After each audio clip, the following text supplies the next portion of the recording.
Welcome to Moconomy Originals, original stories of founders, brands, and global business power. I love this library. It is an absolutely beautiful library. Are you a big reader? I read a lot in general. I don't know that I've had that much time over the last year or so. Dario Amodei is an unlikely AI celebrity. He's known for warning the world about the risks of artificial intelligence. Now, his company is an AI frontrunner, valued at nearly $1 trillion. You're shipping so much so fast. How are you doing that? We use Claude, across the product development cycle, and it allows us to release very fast. Founded by a team of OpenAI defectors in 2021, Anthropic started out as an underdog lab. Today, it's the breakout star, wiping billions in value off software stocks, going head-to-head with the Pentagon, and creating models allegedly powerful enough to burst through the walls of modern cybersecurity. Some of the early companies that we gave this to said things like, "This is a super weapon. Please don't release this." Guiding Anthropic through this is a sibling duo. Dario, the brother and visionary, and Daniela, the sister and operator, who puts Dario's swirling cosmic thoughts into action. Dario and I, we've always been really close since we were little, but I think we always really wanted to do something big together. Okay, but when you argue, who wins? No one. No one. As the AI arms race escalates, the Amodeis are eager to establish themselves as the good guys. But Anthropic's technology could have profound implications for how humanity works, learns, thinks, even fights wars. Anthropic is run by an ideological lunatic. This is a debate about what the proper use of AI by the government is. At some point, the models become very dangerous. The bad guys will have it too. And at that point, we have to make sure the good guys have an even better model. The name Anthropic actually comes from the Greek word for human, which speaks to their mission to build responsible AI for the long-term benefit of humanity. Can you actually do that when you're building the most powerful technology in the world?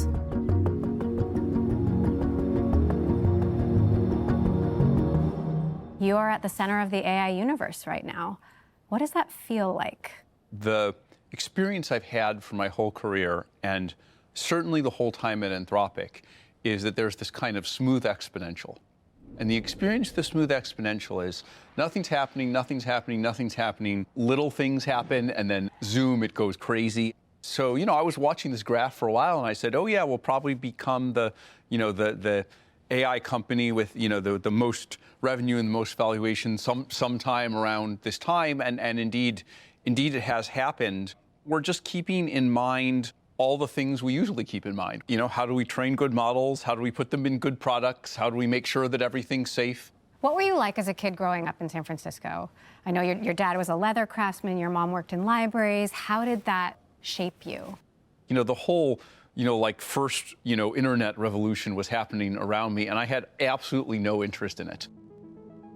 I was just interested in doing math and scrolling things. I was interested in understanding the universe. I was interested in science fiction. I think I just felt a lot of curiosity about the world. What was it like growing up with Dario? He was so smart. He was taking, calculus when he was, in, I think, middle school. He took math classes at UC Berkeley when he was in high school.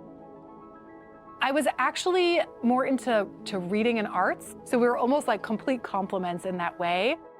Dario studied neuroscience before turning to AI at Baidu and later Google, while Daniela started out as an early employee at Stripe. They lived together in San Francisco, along with Daniela's husband, Holden Karnofsky. Then, in 2016, Dario joined the newly formed OpenAI, followed by Daniela in 2018. The company began as a nonprofit that promised a safe, more open path to superintelligence. I think we need to think right now about how we want this deployed, how everyone gets to benefit from it, how we're going to govern it, how we're going to make it safe and sort of good for humanity. At OpenAI, Dario developed the concept of scaling laws, predicting that large language models would improve simply by adding more data and computing power, even if the underlying algorithm stayed the same. At that point in time, I know it sounds crazy now looking back. Not a lot of people believed, hey, scale up is the way that these models are going to get smarter and better. That was sort of an unusual, countercultural, scientific perspective that I think was really held by our founding research team. That approach helped supercharge OpenAI's models, paving the way for ChatGPT. But the Amodeis reportedly clashed with Altman over the company's direction and values. Altman has said, "For all the differences I have with Anthropic, I mostly trust them as a company." Your decision to leave OpenAI has become Silicon Valley lore. What did you disagree on? Look, I'm going to say it. I'm going to say it very simply. There are many valid disagreements to be had on safety. We certainly had some of those disagreements with them, but people that alone is not sufficient to leave. When you feel that you can't trust someone, when you feel that their values are not what they say they are, when you feel that they're not honest, that makes it very hard to continue to work with a company, to continue to trust the company. And look, at the end of the day, why argue with someone when you don't have the same vision and you don't trust them? The way to resolve it is you go off and do your thing, they go off and do their thing. So this is Precita Park. When Dario and Daniela decided to leave OpenAI to start Anthropic, this is where the early team would get together. It was during the pandemic, so the story goes, and a bunch of early employees would come here, they'd pull up a chair on the grass, they'd have lunch, and they'd talk about what they were building. When we started this company, there were 7 co-founders, of which me and Daniela are 2, and now, we're basically the only company in the space that has all of its co-founders still here. You don't get to, be a company of the size and scale that we are with that happening. Like, that almost never happens. From the start, Anthropic pitched itself as the ultimate safety-conscious AI company. Dario has published long essays with names like Machines of Loving Grace and The Adolescence of Technology, musing on the miraculous potential of AI, as well as the worst-case scenarios. Anthropic's chatbot, Claude, has been trained to follow a set of principles called a constitution, intended to keep it on the straight and narrow. Claude has a very distinct style and feel, a human name. What are you trying to convey? I think when people interact with Claude versus, other systems, there is more of a feeling of, I like to describe it as professional warmth. So the goal is not for it to be your best friend, but it's not for it to be sort of cold, rote, calculating. It should feel approachable, but distant, right? Professional. Anthropic has talked about teaching Claude to be good. What is a good model? What is a bad model? You don't want a model that lies accidentally or intentionally, right? Lying we call hallucinations. It makes something up. The models are just trained to predict the next word, so sometimes they don't know, and they just invent something. Models sometimes, as we've shown in our research, can purposely try to deceive you. We have to make sure that doesn't happen in production models that we expose to customers. And then there's a lot of work around harmlessness, just making sure that the model is not accidentally producing, information that is wrong or harmful or could cause someone to do something bad. Whose values are being put into Claude? Like, is there a universal good? There's so many religions, so many different beliefs. Like, how do you even decide that? So, of course, there's no universal standard for what makes something helpful or harmless, but there are founding documents in human history, like the UN Declaration of Human Rights, that we can use to train Claude's character. And I think, interestingly, on the religious front, we've actually started to have a lot of conversations with religious leaders around how should we think about, Claude the entity, and how can we bake in some of the kind of core values that are consistent across religions, types of belief, that really just transcend, a specific worldview, but that are really things that human beings have been grappling with for millennia. Have you tried to give Claude a trait that didn't take, or was there any trait that emerged that surprised you? I think in the early days, it's funny to look back on them now, the kind of early Claudes, Claude 2 era, sometimes Claude would be almost a little bit nanny-ish. Claude was like, I'm really concerned about you. And you're like, Claude, I was asking for the weather, right? It was something really benign. Thankfully, we didn't, release most of the most egregious versions of those. But I think it is, when you think about it, it's like tuning a dial. And so our researchers have this very fine needle to thread in order to land at the center of that. Whatever Anthropic is doing with Claude, it seems to be working. Anthropic's revenue has skyrocketed over the past year, making the company profitable for the first time. That's largely thanks to the company's focus on more lucrative business tools. Claude Code, a major leap that automated large chunks of software engineering, and Claude Cowork, which gave that power to everyone else. Now, early on, others focused on fun, splashy consumer apps. You made a bet on coding and enterprise. Why did you make that bet? Was it a values decision or a business decision? Look, if you pick a business model that fundamentally conflicts with your values, you're going to have a hard time, right? Either you betray your own values or you become irrelevant. And so when we thought about it, we said, look, we've seen the world of social media. The consumer world, it really seems to, encourage engagement, even addiction, the slop we've seen with AI video models. It's like, what's going on is it want to maximize the number of minutes that you're paying attention to, because that's the advertising revenue-driven incentive. Whereas if we look at enterprise, look, we want to make these models useful to people. We want to use AI to cure diseases that we couldn't cure before, right? Well, that's working with biotech, it's working with pharma, it's working with academic research groups. All of those are enterprises, right? We want to use AI to to make energy cheaper and more efficient. That's all enterprise. And so I think it served us well to have this business model that largely aligns with our values. Soon after Claude Cowork was released, $285 billion in market value vanished overnight. Traders called it the SaaSpocalypse. This kind of white-collar wipeout story in the software sector, terrifying. Some of those are down for 9 days in a row, so clearly the tension is building. If AI continues improving at this pace, how much of traditional software gets replaced and how fast? I think with AI, the pie is getting bigger, right? So the existing incumbents may be smaller in relative terms. Some of them may go down in value. Some of them may even go out of business if they don't adapt in the right way. But I would guess that the software industry gets larger, not smaller, although there will be some big losers. Those who don't kind of see what's coming, who don't identify the moats they have, they're going to have a really hard time.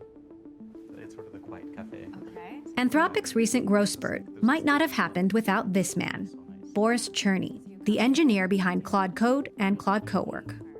When Anthropic hired him in 2024, Cherny was living a very different life in rural Japan. There was a lot of farmers markets, very slow. We were making miso. That was sort of the big hobby. And I remember using the first AI chatbot that I'd ever used, and it just took my breath away. And I was just like, oh my God, I have to just be a part of this. And I'm also just such a big sci-fi reader. And so I just know how bad this thing can go. This technology is incredibly powerful. And so we moved back. You created Claude Code. You led the development of Claude Cowork. What problem were you trying to solve? If you look at the coding products, they were all pretty simple. It was sort of complete the word, complete the sentence. That was the extent of AI in coding. And we just wanted to make a way bigger bet. And our bet was, we think actually a coding agent can do all of it. A year and a half ago, you wrote the code by hand. And sometimes you press tab and it would autocomplete a line. Now I talk to my Claude and it writes the code. And then while it does that, I talk to the next Claude and it writes some code. And at any point, I have either a few Claudes running and up to a few thousand Claudes running, doing things. How much code is Claude writing internally for engineers here? It's writing almost all of it. On my team, so for me personally, it's been writing 100% of my code for at least 6 months. The work of engineering has just completely changed. I feel like I suddenly have superpowers. I have a jetpack. And engineering has never been this fun. Can we give Claude a spin? Yeah, let's do this. All right. All right, so let's make a little recipe app. So make a recipe app. What do you want it to do? I would love it to suggest meals for the week. So, this is going to take maybe a few minutes. And let's just see if Claude builds this. Oh, it gave me some options. Let's do... These look pretty tasty, actually. Yeah. I could do a Greek chicken power bowl. When I click on a recipe, I want it to show me how to do it. Thank you. Aw. I'm sure Claude appreciates it. I always try to say thank you. Yeah, I always try to be nice, too. I don't know. A recipe app might not be the most mind-blowing demo of Anthropic's technology, but what Claude Code just did in minutes used to take hours or days. For some, that looks like a big opportunity. Are you like nervous about next week, or is it like What's next week? your developer conference? Oh, yes, yes. There's so many things happening every week. Year over year, API volume is up nearly 17x on the cloud. In the last 12 months, we shipped 8 frontier models to developers and users. Welcome to the second annual Code with Claude conference, where Claude superfans come hoping to get a glimpse of the future. We're having a lot of fun. There's a ton of adrenaline. This is the first year we've grown faster than the exponential. In the first quarter of this year, we saw, if you were to annualize it, 80x growth per year. Ooh. I use Claude every day in the form of Claude Code to do all sorts of stuff, not just write code. I write way more code than I did 5 years ago. I've got the confidence of, I don't know, a 22-year-old with VC money. I'm not 22. My friend invited me, and it's amazing as someone that's not really technical. I just think it's really interesting just to see what everyone's working on, what's out there. I think the concerning part and the exciting part is, hey, they can do things that we couldn't dream of and timelines we couldn't ever expect. But the kind of alternate side of that reality is you really have to be prepared because they will really be 1,000 times more productive. All of this raises an obvious question. Will engineers be the first casualties of the AI they're building? It's been revenge of the nerds for a while. Is that over? I think we all become nerds. But what happens to the actual nerds? I think the actual nerds, well, they have to figure it out. Yeah, I think for a lot of them, the skill that they had before is going to help them in the future because they sort of have a pretty big head start. They do a lot of things that are not coding. Engineers also have to talk to users. They have to plan. They have to think about what's next. So I think these are still parts of engineering that are going to stick around. Silicon Valley may have AI fever, but elsewhere, the mood is less upbeat. 70% of Americans think AI will kill jobs, and nearly a third worry theirs will be one of them. Dario Amodei has been outspoken about this issue, and some of his predictions don't exactly sound reassuring. I think we could have this very unusual combination of very fast GDP growth and high unemployment, or at least underemployment, or low-wage job, a lot of low-wage jobs, high inequality. You've been really direct about job loss. AI could eliminate half of all entry-level white-collar jobs in the next 1 to 5 years. That was a year ago. AI has moved incredibly fast. Is it still 50% or is it higher? I don't know exactly, but I'm still pretty concerned. I'm still the same order of concerns. We are seeing right now that AI is making people more productive, but that's the usual hump. You automate 90% of the job, great. People are 10 times more productive in the other 10% because they're 10 times more leveraged. But eventually it gets close to 100%. Now, the sequel to that is, well, then you have to find something else for them to do. Right now, AI makes the software engineers more productive, even though AI writes all the code or almost all the code. But we're already starting to see the beginning of there may be some people that it's not making more productive, that it's better for the AI to just do the thing. How does that sit with you? It's very uncomfortable. And I think this is the reason why I chose to go to Anthropic. And I think this is the reason that a lot of people here chose to go here, is artificial intelligence is this force that is far bigger than we are. But here we can hopefully make it go a little bit better. Do you feel like it's your job to do something about that, or is that someone else's problem? I think it's a thing that we have to talk about. We have to advocate for it. Ultimately, it's up to society to solve it. This is bigger than one company. There has been a lot of pushback on, and I know you've said you're trying to warn people, but that, Jensen Huang said you're conflating tasks with jobs. AI is creating jobs. Anybody who is saying that AI is wiping out jobs is scaring people. Other folks have said this, it's sort of doom marketing that benefits Anthropic. So I want to be really clear and push back hard against this. In every interview, I talk about the possible ways to address these risks, from tax and macroeconomic policy to what the new jobs are. In the adolescence of technology, I have like 5 pages where I lay out the difference between tasks and jobs, why this time is different than other times. But social media, which I detest as a category, people have these 3-second clips from a year ago. I've written much more carefully about these things where I talk about the risks. So these are the idea that this is cheap marketing is itself cheap marketing. I think it's part of the disease of Silicon Valley. It's been caught up in this social media world of 3 seconds. And so my message is just definitely not doom is coming. My message is like, this is something, that we should see coming, that we're worried about, and that we need to actually respond to positively. Beyond the software industry, the potential impact of AI on jobs seems harder to predict. Anthropic has published a paper estimating which fields could make the most use of AI in the near future. If its predictions are right, management, finance, and legal jobs could soon look very different. Which jobs go away, who gets replaced, and what new jobs are created? So no one knows for sure, because, the economy is unpredictable, right? The thing that we have going for us here is the pie is going to expand a lot. And so because the pie is going to expand a lot, there are probably going to be places where people can go. It's just a matter of finding them fast enough. So play this out for me a little bit. You wake up in 5 years, what does this country look like? What are those people doing? Yeah, because if there's that much unemployment, is that not how revolutions start? Yeah, no, this is the outcome we want to prevent. This is absolutely the outcome we want to prevent. I think there's a few places. None of them are guaranteed, we're not sure, but there's the physical world. We need a lot of more people to make, build, manufacture things in the physical world. Anything that's human-centered. I think that's going to be a big deal, right? People, or at least some people, want to talk to humans. So these kind of human relationship-driven jobs, I think those are going to be important. And I think there will be some effort by the humans to kind of direct the AIs, right? At some level, it has to be in line with someone's values and someone's intentions.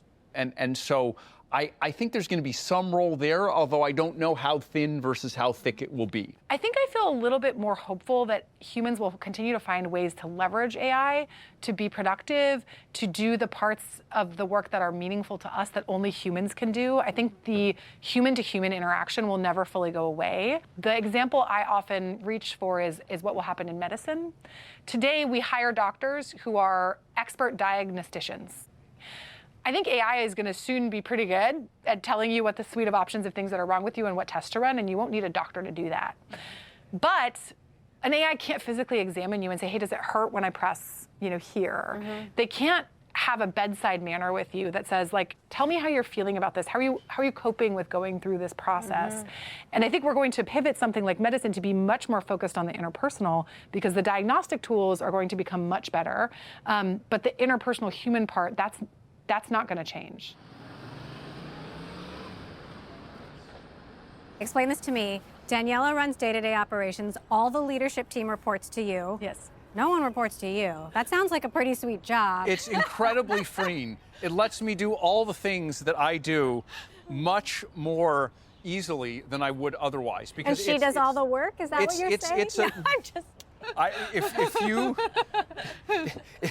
If you had to go through the things I had to go through during DOW or no. The Amodeis hope AI can have a utopian influence on society.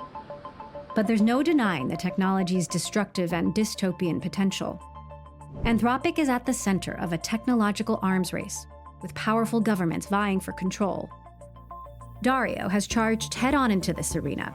He's not afraid to blast his competitors. And then I think there are some players who are YOLOing, who pull the risk dial too far, and I'm very concerned. Who is YOLOing? So that's a question I'm not going to answer. Or critique the U.S. government and Anthropic's own partners for selling AI chips to China. It's a bit like, I don't know, like selling nuclear weapons to North Korea. I've been very outspoken about the need for export controls on chips to China. I say this because I think it would be really bad for America, for the state of democracy in the world, for China to be ahead in AI capabilities. And it's like some of the chip makers obviously don't agree with that view, but it hasn't stopped me from saying it. Even after we've signed more partnerships, I'm sure they wish we didn't say these things, but these things are what I believe. And so, look, we're all adults here. We can work together on one thing while disagreeing about another thing. Amodei's statements about geopolitics date back to his days at Caltech. As a sophomore physics student, he developed a reputation as an anti-war advocate who believed scientists shouldn't sit in ivory towers.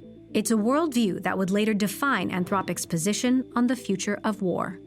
You've had a long-standing anti-war stance, and yet you were one of the first AI companies to sign a contract with the Department of Defense to operate on classified networks. These are the networks that the U.S. uses to fight wars. Explain that. Look, I mean, the world changes. Like, my view of this technology, when I see Russia invading Ukraine, when I see the risk of China invading Taiwan, it worries me that we have a kind of resurgent authoritarian bloc, that they're very aggressive and that we need to defend ourselves. I may not agree with every policy of either administration, but, that's why we've generally been supportive of this. You've been working with Palantir since 2024. That's right. Their technology is used by ICE, police departments in Gaza. Is Claude being used for surveillance in other ways? We don't work with ICE either through Palantir or anyone else. We don't work with CBP. I don't believe we work in Gaza. We're very careful about, scoping our engagements to things that we believe in. In 2025, Anthropic, along with OpenAI, xAI, and Google, won a $200 million contract with the Pentagon. Anthropic framed it as an opportunity to become the leading AI vendor for the government. Claude was reportedly used by the U.S. military in the operation to seize Venezuelan President Nicolas Maduro. Weeks later, everything started to unravel. We bring you breaking news from Anthropic. The Department of Defense demand that Anthropic allow full use of its AI technology without guardrails. Anthropic drew red lines, refusing to let Claude be used for mass surveillance and autonomous weapons, putting the company on a collision course with the Pentagon. The tech giant facing a deadline today to accept conditions or be blacklisted. Does a commercial entity have the right to determine how their products are used by the military? Lawsuits were filed, and Anthropic was banned from the Pentagon, underscored by strong words from President Trump and Defense Secretary Pete Hegseth. Anthropic is run by an ideological lunatic who shouldn't have But that's not my question. My question is AI decision-making writ over large. what we do. Do you mind being called an ideological lunatic or a bunch of left-wing nut jobs? I've been called worse things than that all the time. What does winning this fight actually look like? I won't even call it a fight. This is more a debate about what the proper use of AI by the government is. And AI is an emerging new technology. We don't understand the ways in which it's reliable or unreliable. We don't understand the ways in which it promotes our values or undermines our values. And so one of the things that I thought was important was to establish a precedent on some of the use cases we think are good, which frankly is most of them, and some of the use cases that we're concerned about. A U.S. official has said, with the help of LLMs, the U.S. military has gone from being able to hit 1,000 targets a day to 5,000 targets a day. That means Claude can help kill more people more quickly. Are you comfortable with that? Basically, you're asking, do you believe in this country, right? Do you want this country to be a more powerful actor rather than a less powerful actor on the world stage? I do. I'm a patriot. It's not up to me. If we provide a technology, it's not up to us to say you can do this military operation and you can't do that military operation. Now, I might privately believe that this military operation makes sense and that military operation is a bad idea, but we're not going to deny the technology. You basically have to, you have to leave policy in the hands of the military decision makers. Bloomberg has reported that Claude is being used by the U.S. military in the war in Iran to do AI-assisted targeting via a platform made by Palantir, Maven Smart System. In February, a U.S. missile reportedly hit a girls' school in Iran, killing more than 150 people, most of them children. Did Claude play a role in that strike? We don't know exactly how, these models were used. Obviously, these things that mistakes that happen in warfare are really, really terrible. This is a really terrible thing to happen. We were willing to risk the future of our company to limit how, these models are used. And what you're talking about is a use case that doesn't even violate our red lines. We're worried that there will be 100 times as much, with use cases that do violate our red lines. Now, again, I would say I think overall the use of these models is appropriate. I think it's good on net. But military decision makers make terrible mistakes. Even at the best of times, and I don't know if we're in the best of times. What we've seen here is Claude assists, but a human makes the final call. So a human made that final call, not Claude. Imagine if you had a world in which, not Claude, because we haven't allowed it, but someone else's AI model, the AI model just makes the decision and the human never sees it. That's what we were standing up for. That's what we were fighting against. This school had a website. You could have found it in a Google search. Like, shouldn't Claude have spotted that? And does it speak to a scarier issue about using technology as a shortcut in war? The principle that was obeyed here is a human makes the final decision. I don't know what role Claude or any other AI had, but if this isn't an illustration why that principle is so important, I don't know what is. Is AI warfare more likely to stop World War III, a war between the U.S. and China?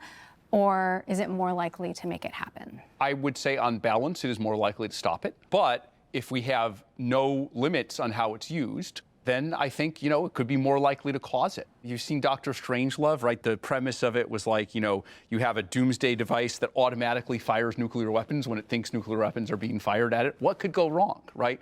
I think the way conflicts happen is that, the two sides jump at each other. They misunderstand each other. And when we don't have proper oversight of this technology, I think those kinds of accidents are more likely to happen. Now, I think if AI is used in an appropriate way in not even warfare, but think of just intelligence collection, let's say we're able to, predict an invasion of Taiwan or a new movement in Ukraine, our adversaries will think twice about conducting some kind of invasion or military operation if we know everything that they're doing. AI's role on the battlefield raises difficult questions, even for a company willing to debate the ethical dilemmas of its own technology. It's a conversation Amodei seems eager to have in public. How do you handle the pressure? I try very hard to communicate and always be straightforward and honest. I get up in front of the company every 2 weeks and just talk for an hour about just what's on my mind, what's going on in the industry, what's going on in the outside world. It's totally uncensored. And not only does it build trust, it's very freeing for me, where I feel that I have 3,000 people who are on the same page as me. That is an incredible amplifier and is one of the most useful things in handling the pressure. Then when we have to confront an external challenge, stand up to, some very difficult situations that we've seen in the last few months, that is what allows us to have a consistent and coherent position. And I think it's an incredible advantage because I never feel like I'm alone.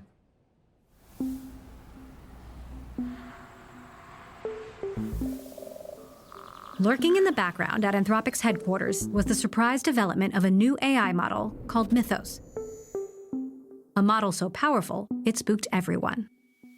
Anthropic's making headlines almost on a weekly basis, and most notably now around Mythos. The company believes it's this enormous threat. Imagine a world where everyone had a nuclear bazooka, basically.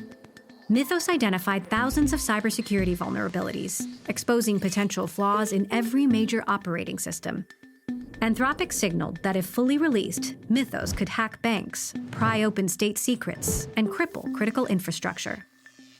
I think the thing that surprised me most about it was the models had been climbing in their ability to find vulnerabilities. It was a particularly large jump. Some of the early companies that we gave this to said things like, this is a super weapon. You should have to own a gun license to use it. Please don't release this. In an initiative called Project Glasswing, Anthropic gave select organizations access to Mythos. Even federal agencies like the National Security Administration clamored to use it, despite Anthropic's blacklisting by the Pentagon. I think the future is this kind of cat and mouse game where we need to make sure that the good guys have the tools that they need to defend. And then at some point, the bad guys will have it too. And at that point, we have to make sure the good guys have an even better model so they can be ready for this. Is it possible to stay ahead of the bad guys? Really, though? That's what we hope. The criticism is you're effectively deciding who gets access and who doesn't. Why should anyone be comfortable with that kind of concentration of power? It wasn't like, oh, it's so powerful and let's decide who gets the power. It was a very specific concern around cybersecurity.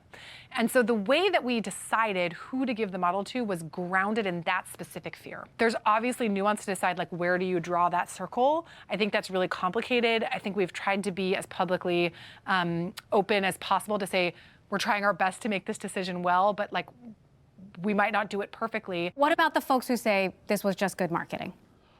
You know, we have suffered enormously commercially from not releasing this model. This model has incredibly accelerated research within Anthropic and production of the next models. It would do the same in the outside world if we were to release it. This has hurt us enormously commercially. Have you had to make trade-offs already that you're not entirely comfortable with?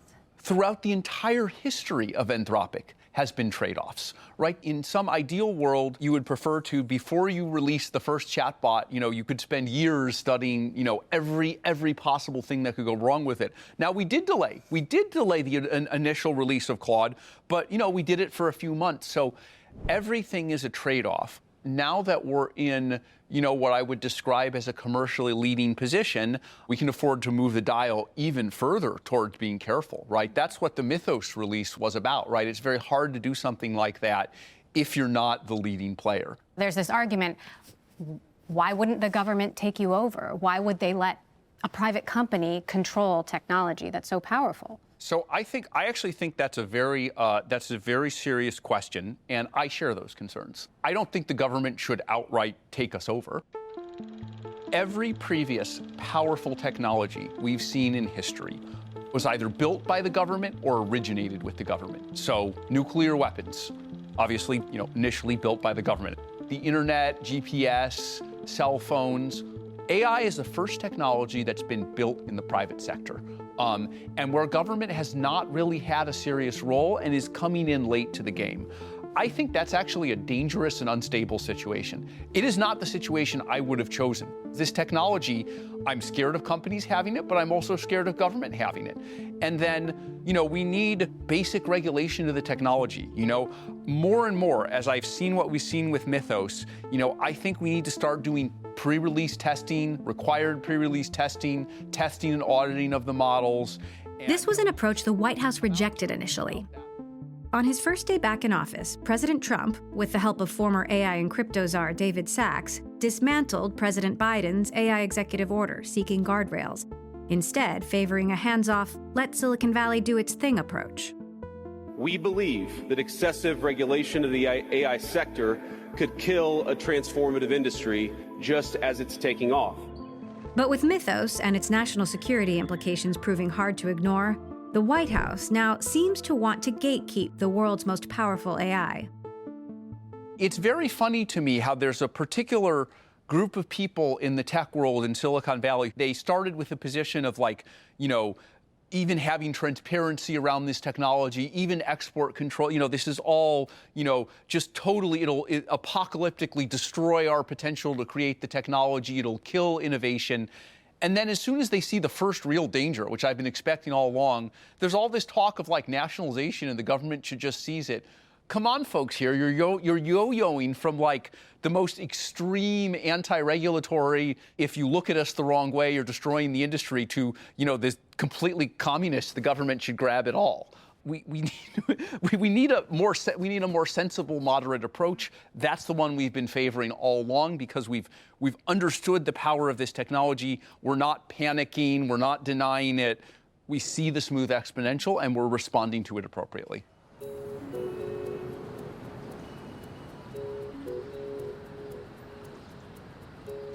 The reaction to AI right now, it's intense. Anthropic has built this really loyal following. There are some people who just love what they stand for, but there have also been protests right outside their office. There's a lot of anxiety, a lot of confusion. There's some real anger right now about what's happening. and it actually feels like it's escalating. Artificial intelligence is the next industrial revolution.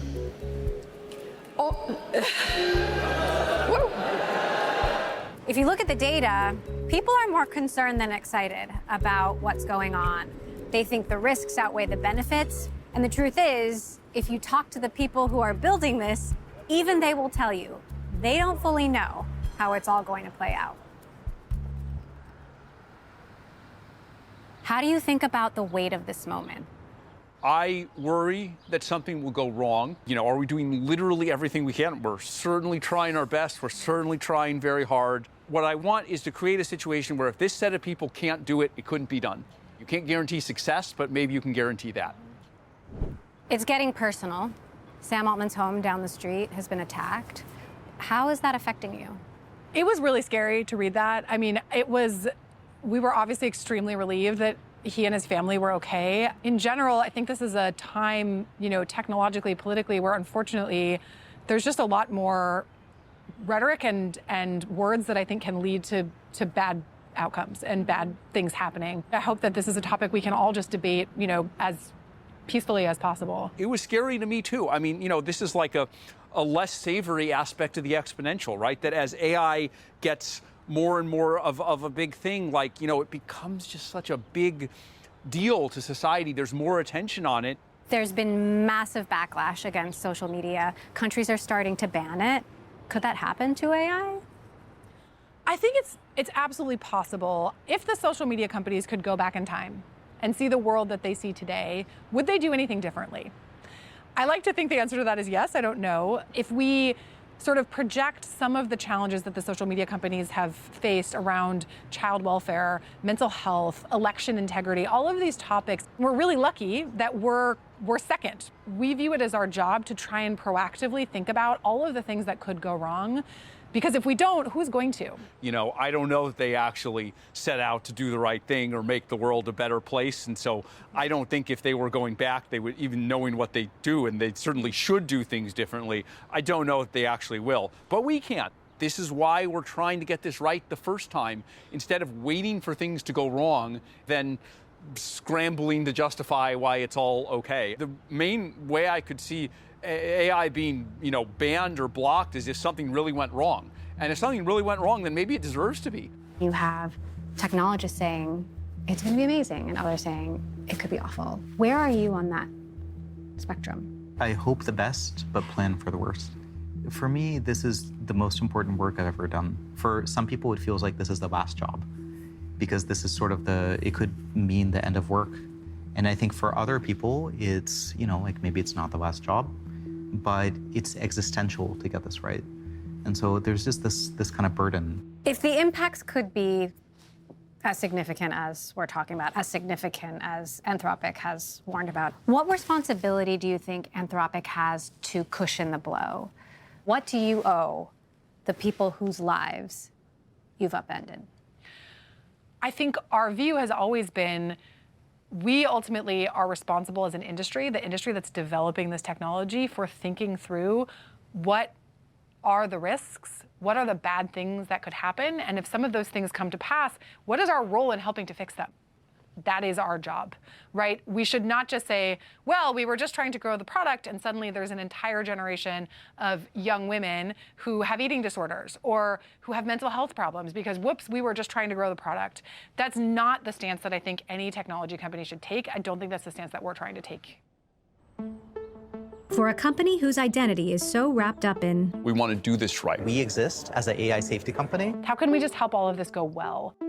It can be hard to understand why Anthropic is pushing so hard to advance AI, while being so upfront about the dangers. In his essays, Dario lays out what the endgame looks like if everything goes right with AI, a utopian future where machines and humans work side by side. AI, an inevitable force, steered toward prosperity rather than catastrophe. To mitigate the devastation of job loss, he proposes solutions like universal basic income and progressive taxation of AI companies. But as the Amodeis confront the messy realities of power, politics, and profit, the real test is whether that founding mission can survive the scale of what they're building. Google started with the motto, "Don't be evil," a founding promise the company quietly retired as it grew. You are building something incredibly powerful and stand to gain enormously from it. Why should we trust you? I think starting from a position of distrust, if you don't know anything about me, if you don't know anything about Anthropic, is pretty rational. I think Silicon Valley has lost a lot of the world's trust and kind of has to re-earn it.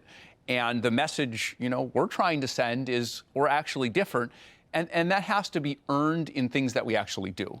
I understand one of your favorite books is The Making of the Atomic Bomb. That is correct. Do you see parallels between yourself and Oppenheimer? The figure I most identified with was Leo Szilard, who was the one who first had the idea that there could be a chain reaction.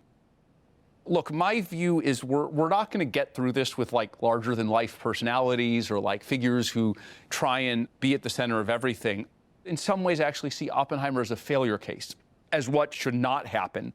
There's a lot of powerful actors who have interests here, and the only way it's going to end well for everyone is if there's basically checks and balances everywhere. You've said there's roughly a 10 to 25% chance of civilizational collapse.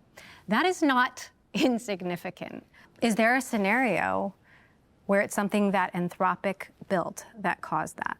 I certainly hope not. My view is that probability comes from the very straightforward recipe of the technology, the existence of many countries in the world, the existence of many companies within an economy, and new ones created if the void isn't filled. That's a dilemma that we're in. Half of what we do within the company is try and, reduce the risk as much as we can, but it's never going to be zero. Suppose there are a bunch of, airline companies out there, and you're like, well, I'm going to make an airline company that's safer. It can both be the case that, your airline company is 10 times safer than all the other airline companies.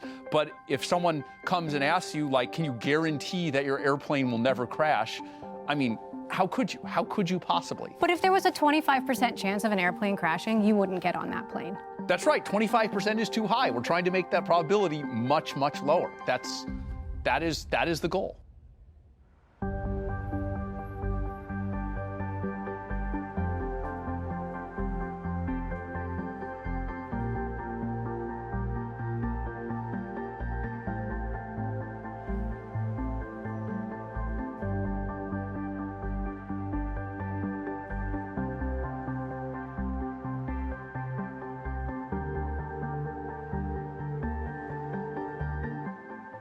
How do you find your zen? How do you relax? Honestly, a lot of it's just exposure to it. Sometimes I'll just I'll just take a weekend and I'll play some video games. Sometimes with Daniela, me and my wife go to Italy sometimes. We have a horse there, so I'll just sit there next. I'll just look at our horse and I'll be like, Calypso, who's our horse, she doesn't know about any of this. She's just a happy horse,